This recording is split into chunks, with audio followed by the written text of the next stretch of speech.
Good afternoon, friends. We are learning our subject Python for Data Science 3150713. We want to learn NumPy, which is part of Module 2 and Module 3. In previous lecture, what we have studied, that was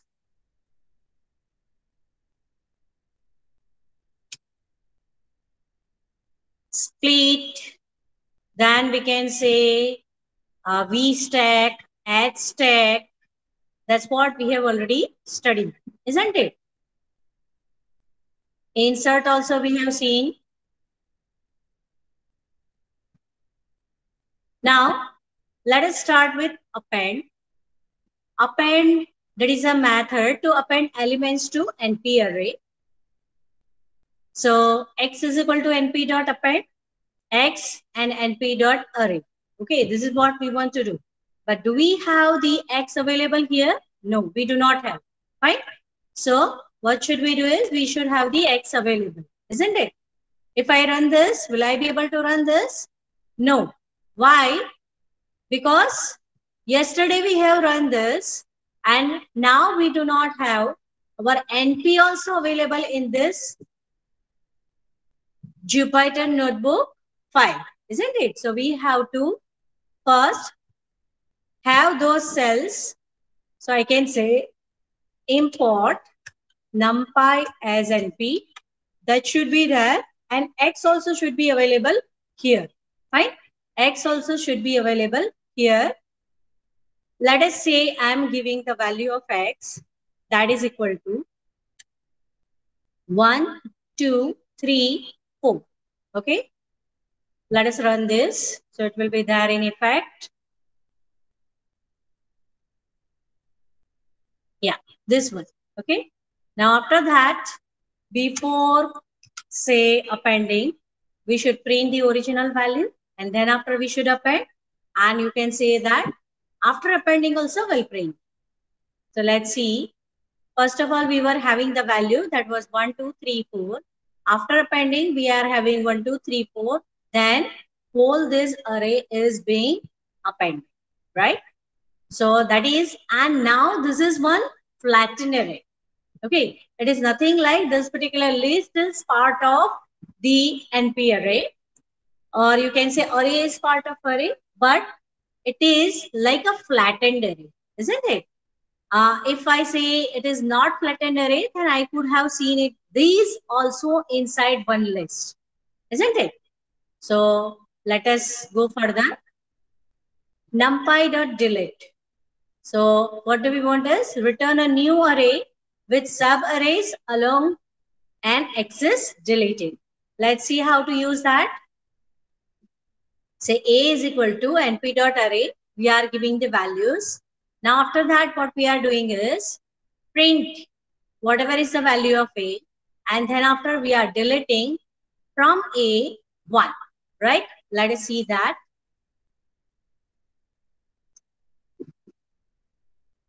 Our NP array A is 1, 2, 1, 3, 1, right? This is our NP array.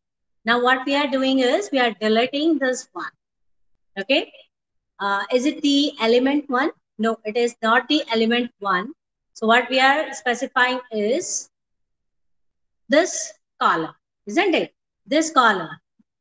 This column, how we are specifying? That is, you can say 1, right? What we are specifying is 1, isn't it?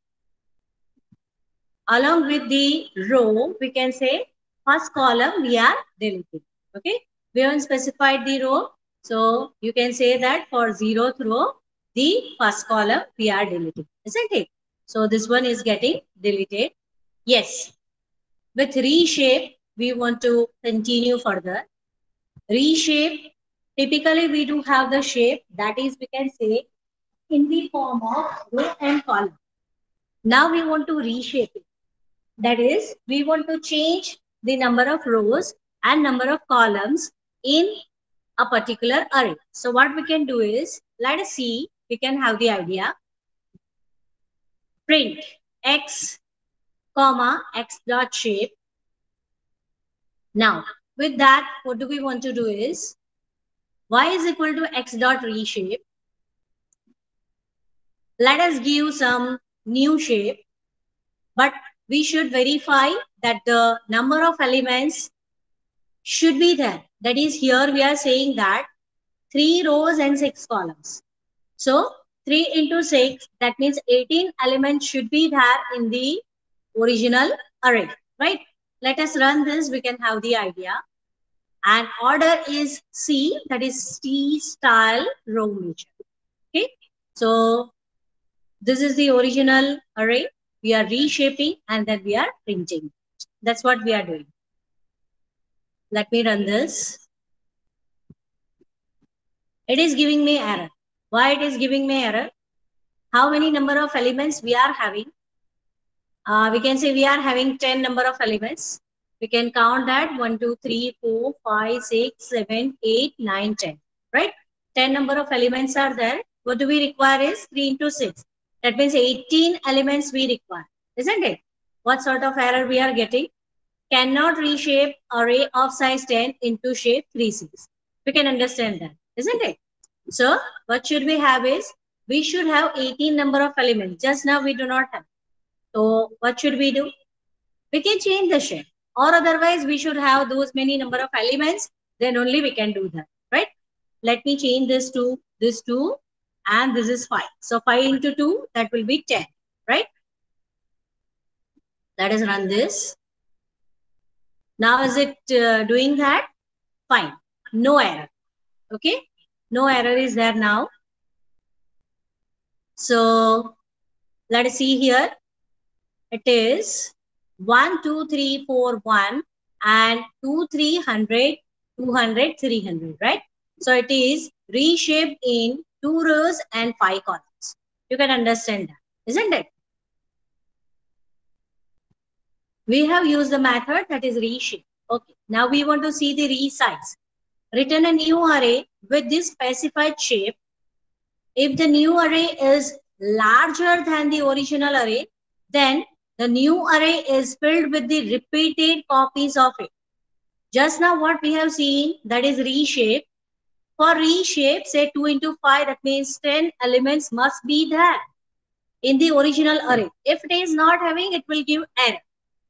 Now what is there in resize? That is, we can say it returns the new array with the specified size.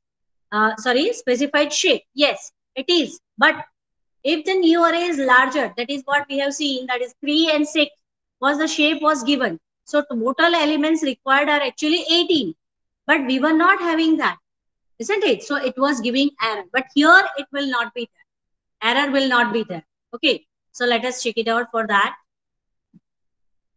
Our x, originally, whatever is that, here now I am giving it as say np.resize x and 8, 4. So we can say now we are giving 8 into 4. That means 32 elements we do require. Fine. Let us run this. Is it giving us any error? No, it is not giving us any error. So what it gives us? This is the original, right? So it is over here. Then resizing, this is the message being printed here. And then the resized array. So we can say 1, 2, 3, 4, right? Then you can say 1, 2, 3. That is what is available here. Then you can say 100, 200, 300. Yes. So this much is available for us in original array. So now what it does, that it repeats the thing. It repeats the thing, right? It repeats the element and it fills and create the new shape array, right? It creates the new shape array. Fine. Okay. So now let us see, say x dot resize ref check is equal to false, print x resize 6 2 and print x. This is what we are doing. Now here, what is the case? Let us check it out. What is there in our original x? That is 1, 2, 3, 4, 1, 2, 3, 100, 200, 300. This is our original. Now let us try to see this. Here, what we are saying is resize 26, right? Resize 26 and resize 62. That is what we are doing. Now, we are having 1, 2, 3, 4, 1, 2, 300, 200, 300, right? This is what is there with us, right? This is what is there with us in original X. What we have done is we have done resize 2, 6. So actually we require 2 into 6, 12 elements. But what we have done is ref check is equal to false, which we haven't used before. Okay? We haven't used that before. That is ref check false was not there. So at that time it was repeating the elements. Now when we are doing ref check is equal to false, what it has done is 2 into 6, 12 elements should be there. It is not there. We are having only 10 elements. So what it has done, that is, it has added 2 zeros. Right? Now what is the case? The second one is x dot resize 6, 2. 6 rows, 2 columns. So for that, what do we have is, this is 1, 2, 3, 4, 5, 6, 7, 8, 9, 10. 10 elements are over. So for other 2 elements, what it does? It adds 0, 0. Right? So when we are specifying ref check is equal to false, it adds the 0 when remaining elements are not there. Right? Or you can say less elements are there. So now let us see the NumPy array operations. Import NumPy as NP, that is for sure is required. X is equal to say NP dot array 1, 2, 3, 4, 5, 6, right? So now what we do is, if we are doing X plus X, array operations, it is so simple here. Array operations, that is we can say our matrix operations. So that is what is available here. So for this, I can say this is addition, right? Same array I am adding, that is X plus X. So we are getting it as this one, right? Double the array we are doing it. It is not always the case, but you can use any other array also. I just want to explain you the array operations, right? So whether it is 2 array or same array, it doesn't matter for me. I am considering it as 2 arrays, fine? Okay. So that is addition. With plus also you can do. With np dot add also we can do, right? So if I run this, I'll be getting the same output, fine? So it depends on you what you want to use, whether you want to use the particular sign or you can say you want to use it as a method, right? So here we are doing the subtraction. X minus X is obviously 0, right? So that's what we are getting here. We can use the subtract method also to do that operation. Element wise multiplication. Element wise multiplication. That means what? That means, say here 1. So 1 into 1 is 1. 2 into 2 is 4. 3 into 3 is 9. 4 into 4 is 16. You must be getting that this is not matrix multiplication, isn't it? It is not the matrix multiplication. When we are doing X into X, it will give us element wise multiplication. That we can do with the help of the method, that is np dot multiply also. So we'll be getting the same output, fine? Now, if we want to do the raise to, so typically what we used to do is X 2 star X, isn't it? So same thing we are doing here for each and every element. It will do element wise, right? Why it is element wise? Because here we are having X and these also is X, isn't it? Otherwise you can say X raised to Y. So that element it will consider for raised to. Here we can say 1 raised to 1 is 1, 2 raised to 2 is 4, 3 raised to 3 is 27, 4 raised to 4 is 256, 5 raised to 5 is 3125, 6 raised to 6 is 46656, right? So this is what it is doing. For transpose, we can say X dot T, or we have already seen that we can use the method that is transpose, right? Otherwise, what is that? That is, we can use X dot T, right? X dot T or otherwise transpose method. For matrix multiplication, we can be using the method that is x dot y. Okay, so we can see that what was our original x? That was this one. 1, 2, 3, 4, 5, 6, right? And what about our transpose? That is, we are having 1, 4, 2, 5, 3, 6. Transpose, right? Then after, what we can say about the dot product? That is our matrix multiplication. We can say it is 14, 32, 32, 77, right? You can do the matrix multiplication and you can check it out the answer, right? Array comparison. If you want to check the two arrays, whether they are equal or not, for that, we can say A is equal to B. So for that, what should be that? It is checking element wise. So print x is equal to x. So it will be giving us the comparison element wise. Element wise comparison is done. So we'll be able to have whether they are equal or not. Element wise, they are equal or not. That's what we are checking. Now for x and x only, that is the same array we are checking. So definitely it is going to give us the true only, isn't it? That we can check. If we are having any array y, we can check for that also, no issue. Let us say that this y, it will not work, but still, let us check it out. See, for x, it is having 2 rows and 3 columns. For y, we are having 3 rows and 2 columns, right? Let us check it out, what it gives us. It says false.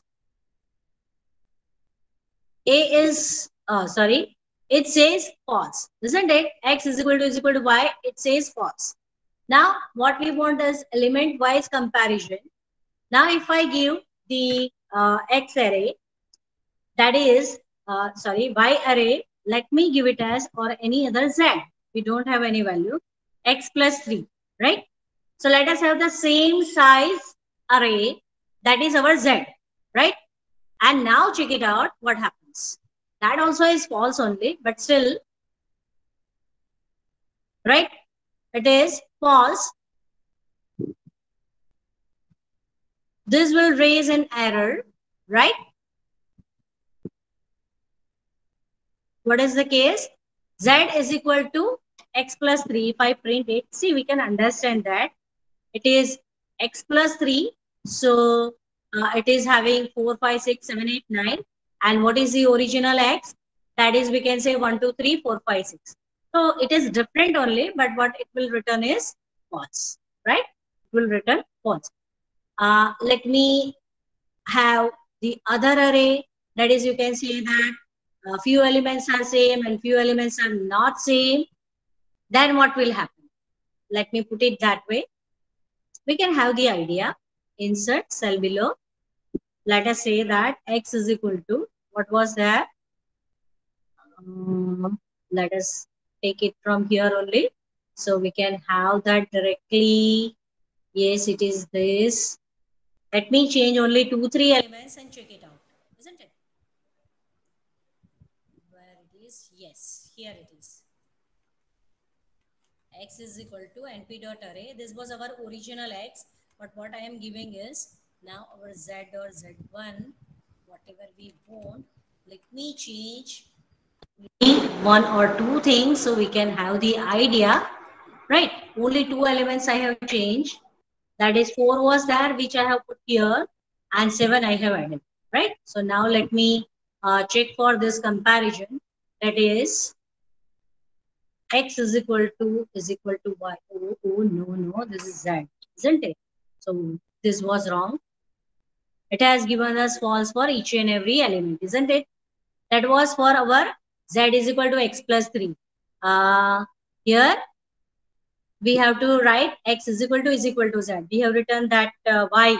So it was not matching with the size of the matrix, and that's why it was directly giving the false. But here, when the size is equal, it is giving us the False, false, false, because they are not same. Now we have changed only two elements, and now I want to check, say print x is equal to z1. Now what will be the answer? Wherever it is matching, it gives us true, and wherever it is false, it gives us the false. Fine.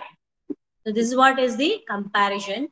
Now if I want to check for a is less than 2, so element wise comparison I want to do. So can do this way, less than 2. For that, wherever it is true, it is giving true, and for all others it is false, right? And p dot array equal a comma b. So array wise comparison is there. Let us see that. They are false. We have already checked, isn't it? That was a is equal to b, that way. That is x is equal to y. We have checked. So here we can use the method also, isn't it?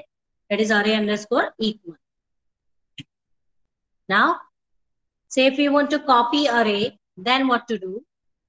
Print a, h is equal to a dot view, and print h. What it does? It create a view of array with the same data. Let us check it out. First of all, a is there. So 1, 2, 3, 1 is there. That is our original array. We have copied that using a dot view. And then after we are printing it, so we'll be able to have 1, 2, 3, 1, right? We can use the np dot copy of a also. That way also we can have it. So we can say we'll be getting the same thing, that is 1, 2, 3, 1, right?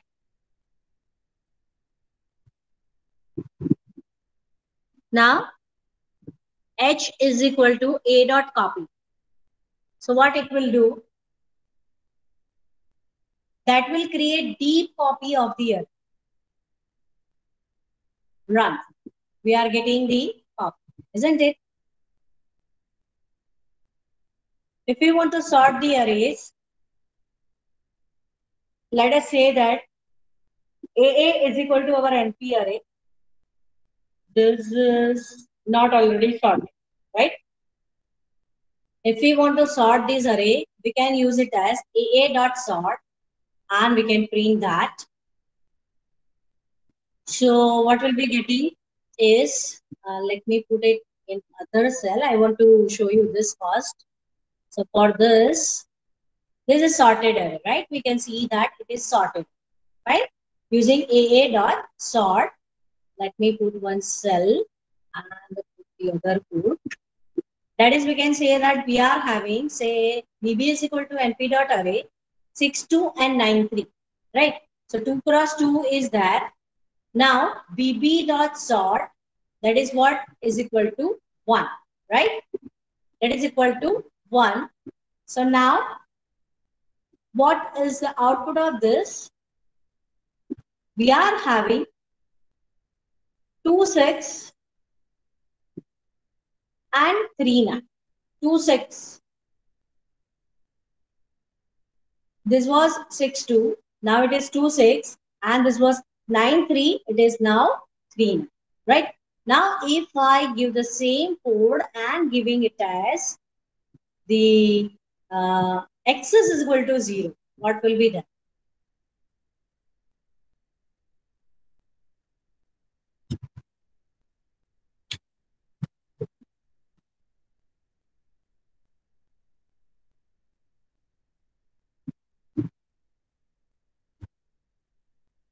Here this was x is equal to 1.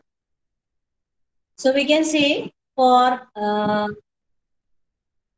this row, its columns are getting, what you can say, sorted. Here also its columns are getting sorted. What about this one? When I'm giving x is equal to 0, what we are getting is 6, 2, 9, 3. Let me change it this way. Let me put it, say, 9 here and 6 here. Right? Let us check it out whether is it doing any change or not. Let me run this. What it gives us? Now when I am giving it as x is equal to 0, what it does, that 6 comes first. 6 comes first and then 2. And for second row, we are having 9 and 3, right? We are having 9 and 3. This is the bigger value. So it goes down and this comes first, right? So sorting we can understand according to the axis. You can see that here axis is equal to 1. For that, we can say that for a row, we can say the columns are getting sorted. Here, for the columns, we can say rows are getting sorted, right? So you can say for this column, 6 and 9. 6 should come first. That comes first and then after 9 came. For this 2, 3, it is already there in sorted manner only. So it is 2 and 3. Okay. Now we want to know about the shuffling. What is that? We have to use numpy.random.shuffle. What it does, it modify a sequence in place by shuffling its content. Now, typically we used to say that when we are playing the cards, at that time we used to do the shuffle, isn't it? So that will not have the pairs together, or you can say that whatever are the sequence of cards, that will be different, right? Isn't it? Sequence of card will be different by shuffling them, isn't it? So that's what we want to do here. So say array is equal to np dot arrange. So what will be having, that is, you can say equal spaced numbers will be having, isn't it? So 9 is there. So we'll be getting it as 0, 1, 2, 3, 4, 5, 6, 7, 8, right? Now when we do np.random.shuffle, then what will be there? The sequence of the numbers will be changed. So that we can see here. Here, the array is this one. The shuffle, after shuffling, we can say that the sequence is getting changed. Now, where this is useful, when you are having, say, playing card games, at that time only, whatever is the sequence already given, that if you want to change, you should use the shuffling, isn't it?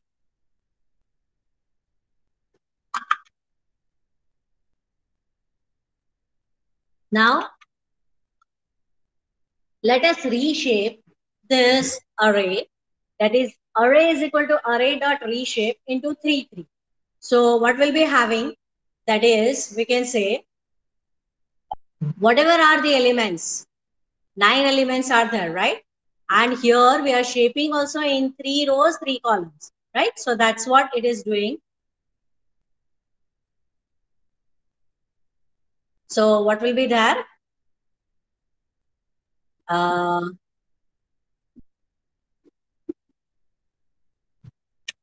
What is that? 180, 356, 180, 356 and 724, right? That is what we are printing. 3 cross 3, right? 9 elements are there. So that's what we are printing here before shuffling, isn't it? Now, after shuffling, what will be there? So that we are getting it as 356, 724 and 180. The rows are getting shuffled here. This 356 was the row number 1. This 180 was row number 0, but now it is row number 2, right? You can see that the shuffling is there. Now, if we want to have the IO for our NumPy arrays, that means what? See, after doing these operations, we want to save it.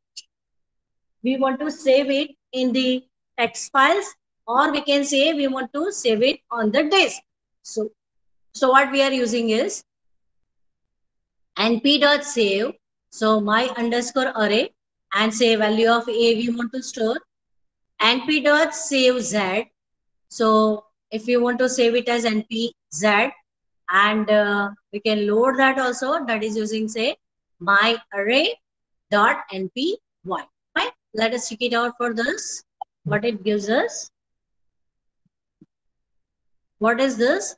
What was our original array A? Let me show you that first. What is our array A? That was 1, 2, 3, 1, right? Original array was 1, 2, 3, 1. Now, what we have done is we have saved that array in my underscore array, right? This array A is saved to my underscore array, right? Now, how we can load that? That is using np.load my underscore array dot npy, and when we load that, we'll be able to have it as this, right?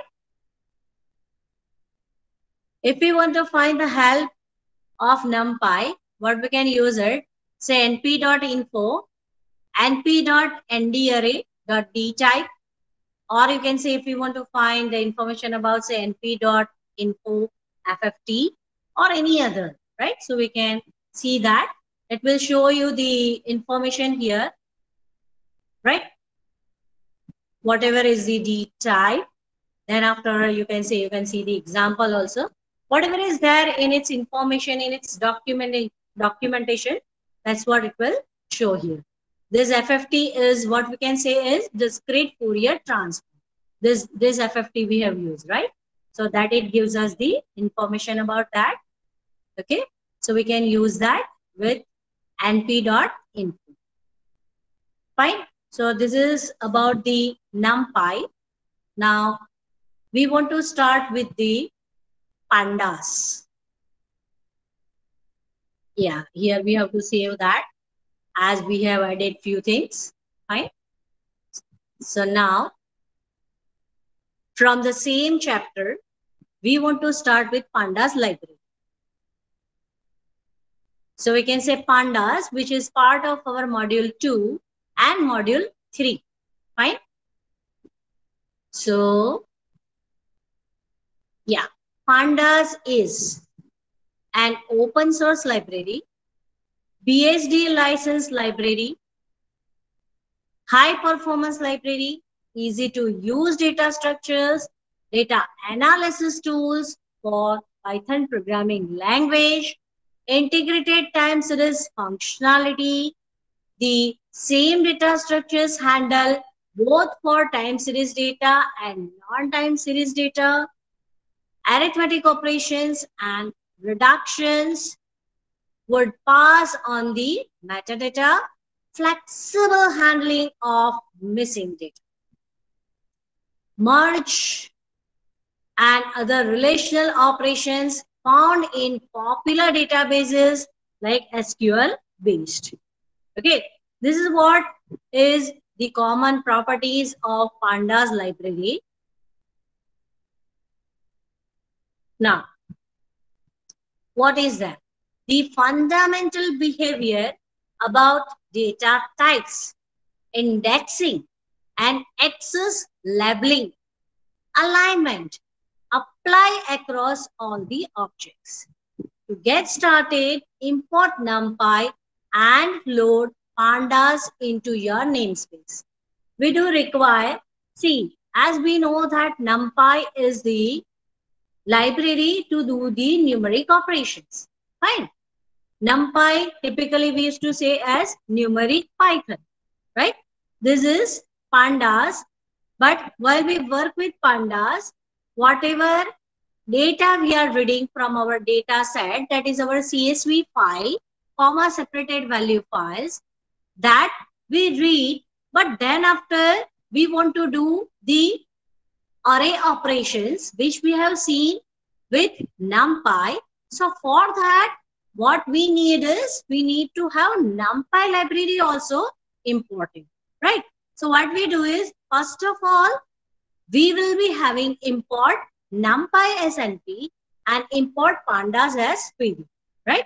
So whenever we are working with any data set and we want to do something, that is some array operations, we will be able to use the NumPy, right? So first of all, we are putting these two import statements, and they are import NumPy as NP, import pandas as PD. If we want to see the version of them, we can say print pd dot underscore underscore version underscore underscore. Two underscores are there. We have seen that if we are using this for a method, it is a special method, isn't it? In the class, we have seen that underscore underscore init underscore underscore, right? Then you can say string was there, that is for string representation was there, for destructor was there, right? So that was the special method, but this is, we can say, special variant, isn't it? So if I check for the pandas, what is the version available here? It is 1.0.1. I want to check for, say, NumPy version also. So for that, I can write NumPy, that is np dot underscore underscore version underscore underscore, right? We can run that. This is the NumPy version, right? Get detailed information from all the versions, whatever packages it is having. So pd.show versions. So with pandas, whatever things are available, for that it will show us the versions, right? So pandas version is, sorry, Python version is 3.7.6. It is 64 bits. What is OS? That is Linux. Then what is the machine? That is 86 underscore 64. That is, you can say that 64-bit machine is there. Processor is 86, right? Then byte order is little. Then pandas library version. Then we can say that NumPy version. Then pip is there. Then after setup tools, whatever things are required for this, all the versions we are able to see here, right? Whatever things are being installed with that. Now, data alignment is intrinsic. The link between labels and data will not be broken unless done. So explicitly by you. Okay. So let us study the data structures and after the functions of them. So first of all, let us consider the series. Series is a one-dimensional labeled array capable of holding any data type. That means integers, strings, floating point numbers, Python objects, etc. The access labels are collectively referred to as the index. The basic method to create a series is to call pd.series. PD is what? Import pandas as PD, right? So that PD is that. pd.series, we can provide the data and we should provide the index, right? We should provide the index. So that will return us the series, the data structure. Okay. Here, data can be many different things. Python dictionary, ND array, scalar value, that is we can say 5 or 7 or whatever, a Python list, a Python tuple, a Python set. The data, what data? It is this one, isn't it? The parse index is a list of access levels. Thus, this separates into a few cases depending on what data is. From ND array, that is, if data is in ND array, index must be the same length as D. That is what we should check it out. If no index is passed, one will be created having values 0 up to length of data minus 1. Let us create the pandas series with 5 random numbers and their index as A to E. Let us create that. That is using, say, s is equal to pd.series np.random.random 5. 5 numbers we want to create. Okay. And index we want to provide it as A, B, C, D, E. Now if we do this and print as, what we are getting is that index we are getting here, that is A, B, C, D, E, and value according to that is what random number we have generated, right? So that is what is available here. What is the type of it? D type, that is float 64. Have we printed that? With printing of print S, that is the series we have printed, with that we are getting its D type also. Right? We haven't printed that separately. Now, index is equal to S dot index. Whatever series we have created, here we have already provided the index, but if we want to get it, so that we can get with the help of this series object dot index. Fine. So we can get it as index where we are having A, B, C, D, E, right? If you want to check whether D is available in the index or not, you can check it out very easily. That is print D in index, right? So we can say we are getting true because it is available in the index. If we don't provide index, let us say for this one, we can say that SW8, S without index, that is equal to PD dot series and P dot random dot random 5. So 5 random numbers will be generated and that will be stored in the PD dot series. But index has to be there. Index we haven't provided. So it will generate the index that is starting from 0 to whatever is the length minus 1. Here we have provided the length as 5.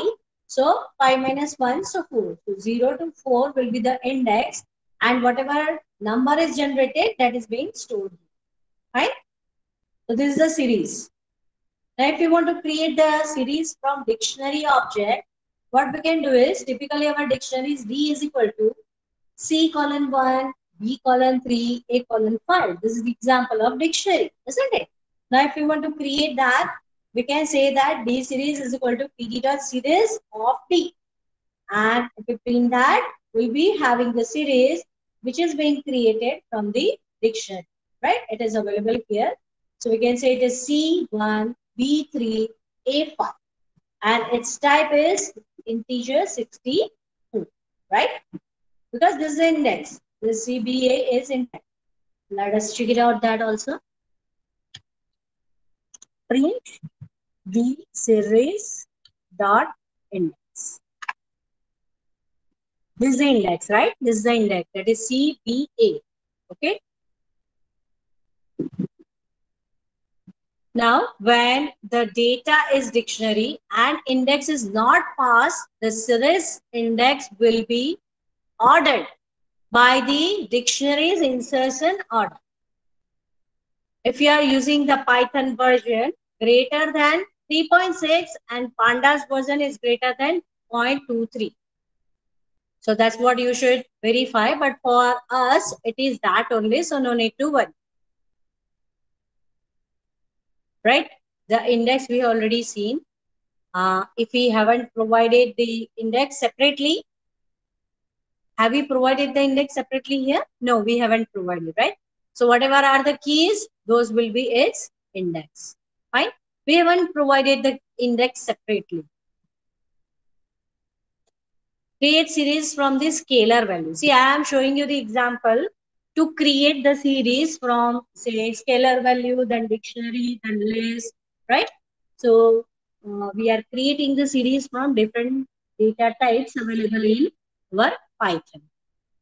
The scalar series is equal to PD dot series 5 dot, right? Index is equal to A, B, C, D, E. Only one value. Scalar value is one value only I am giving and I am providing index that is A, B, C, D, E. 5 index values I am providing and you can say that the value which I want to give is only 5. So what happens for that? It is considering 5, 5, 5, 5, 5 for all A, B, C, D, E index values, right? And its D type is float 64. Now,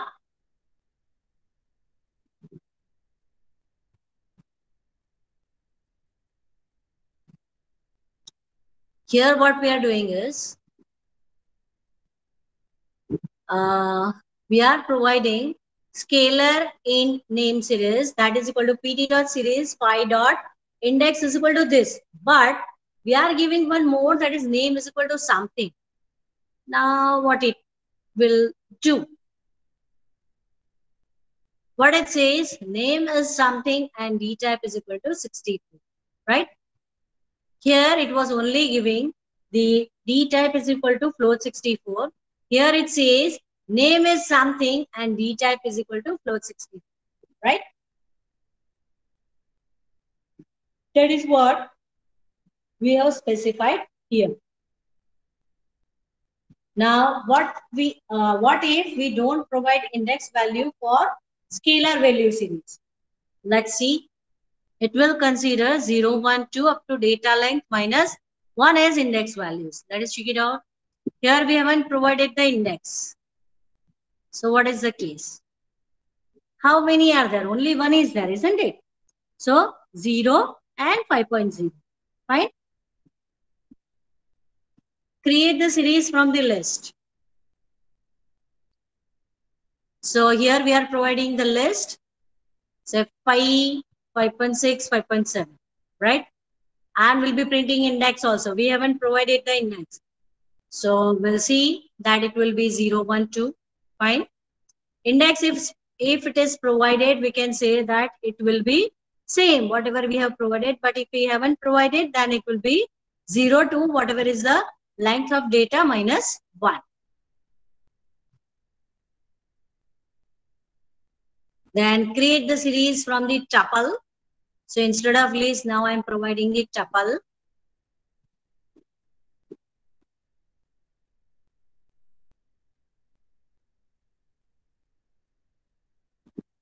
Type error, that is set type is unordered.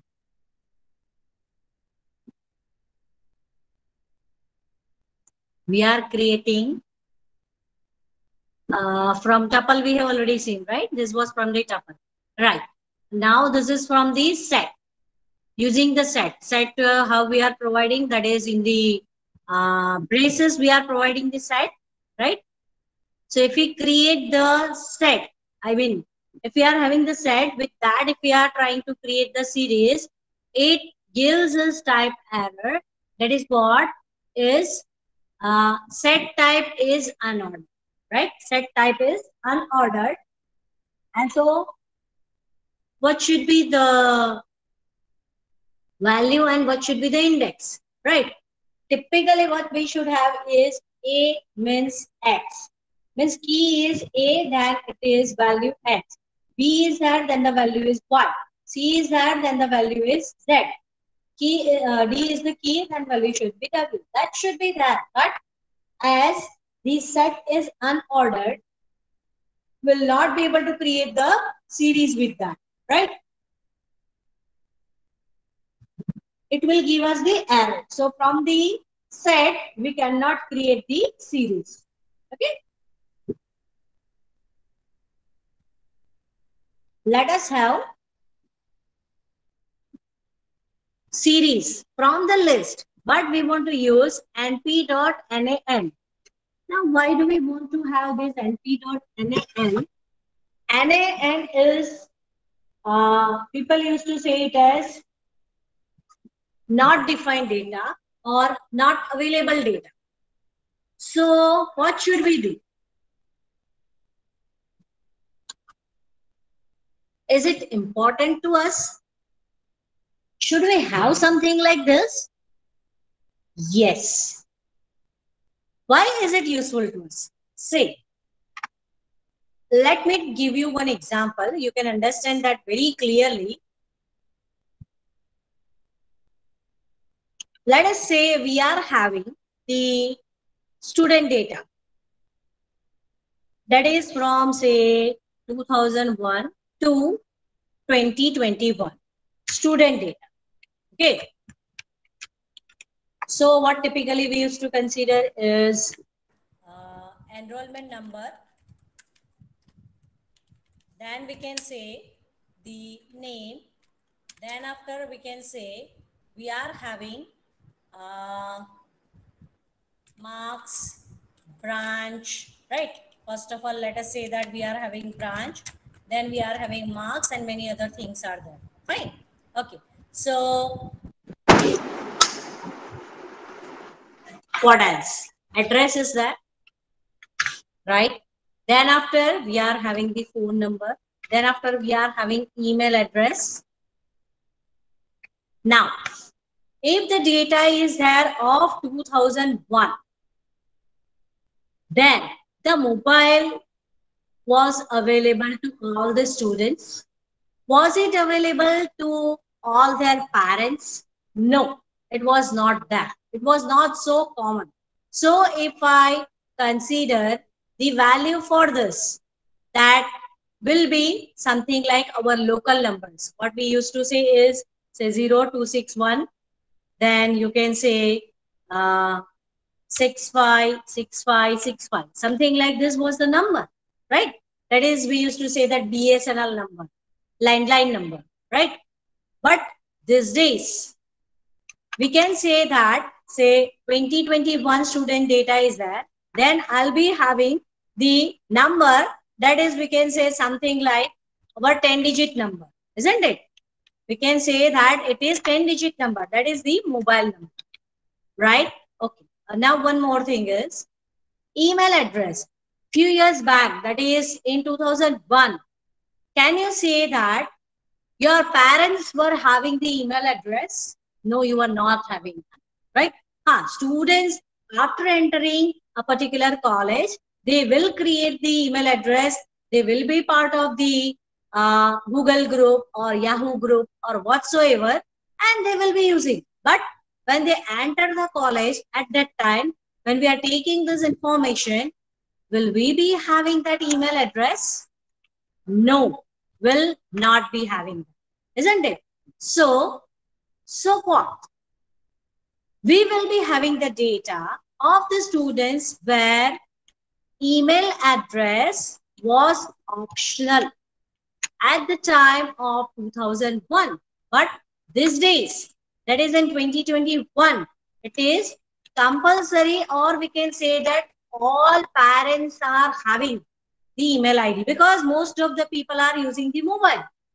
Almost all, I can say, and all are having email address, because these latest phones are working with email address, isn't it? So if we are taking the data of students from 2001 to 2021, we can say that in this year's data will not be having the email address, but for this, all will be having the email address. Getting the point? So the data of this 20 years, we can say in our this data, email address may not be available, right? To create such scenario, we are using np.nan. It is not available, right? It can be blank, or otherwise blank can be understood as np.nan, right? So this is what the example I explain you. For this, let me make it as markdown cell. In Colab, we used to have the text cell. Here we are having the markdown cell. Okay. So that is text cell, we can say. Here will not be able to run it. It is not the Python code, isn't it? We can understand that. That is for, you can say np.nan, right? Not available. Fine. So this is the situation wherein will not be having the data for this. Okay, because it was optional. People were not using it that time. Okay, so if we want to create such thing, we can be using it as np.nan. Fine. So ss is equal to pd.cirrus 135 np.nan 6,8. That is from the list, right? We already know that. And here we are having nan.